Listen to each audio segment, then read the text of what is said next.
আজকে আমি বৃষ্টির মধ্যে ট্রেন ভ্রমণ করলাম, তাও আবার একদম সম্পূর্ণ ফ্রিতে। হ্যাঁ গাইস, এটাই সত্যি। আসসালামু আলাইকুম গাইস, আমি মারুফ গাজী চলে আসলাম নতুন আরেকটি মিনি ব্লগ নিয়ে। খুব একটা দূরত্বের ব্লগ এটি ছিল না। আমিরাবাদ হইতে রাজবাড়ি পর্যন্ত আমি ফ্রি ভ্রমণ করার চেষ্টা, যেই বলছি একদম সম্পূর্ণ ফ্রিতে ট্রেনে যাব সেই হয়েছে। ট্রেনের আর কোনো দেখাই নেই। অনেকক্ষণ হাঁটাহাঁটি করছি, অপেক্ষা করছি, কোনো ট্রেন নেই। 10টা ট্রেন নাকি 10:30টায় আসবে। সত্যি এই ট্রেন আসতেই ছিল, আসতে করে অফ ক্যামেরার মধ্যে এই ট্রেন এসে হাজির। আমি আর ভিডিওটি করতে পারিনি। ট্রেনে ওঠার সাথে সাথে আমরা দেখা পেয়ে যাই টিটি অনেক দূরে ছিল, আর আমি তাই সিট থেকে উঠে এসে দরজার কাছে দাঁড়িয়ে পড়ি যাতে টিটির সাথে দেখা না হয়।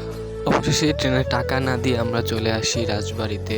আসলে এই কাজটা করা উচিত নয়, তারপরেও বিনামূল্যে ট্রেন ভ্রমণ করা কিন্তু অনেক মজা, তা আবার বৃষ্টির সিজনে। এখন বাংলাদেশের আবহাওয়া কিন্তু খুব একটা ভালো না। তো আজকের মতো ব্লগ এই পর্যন্তই। Bye bye.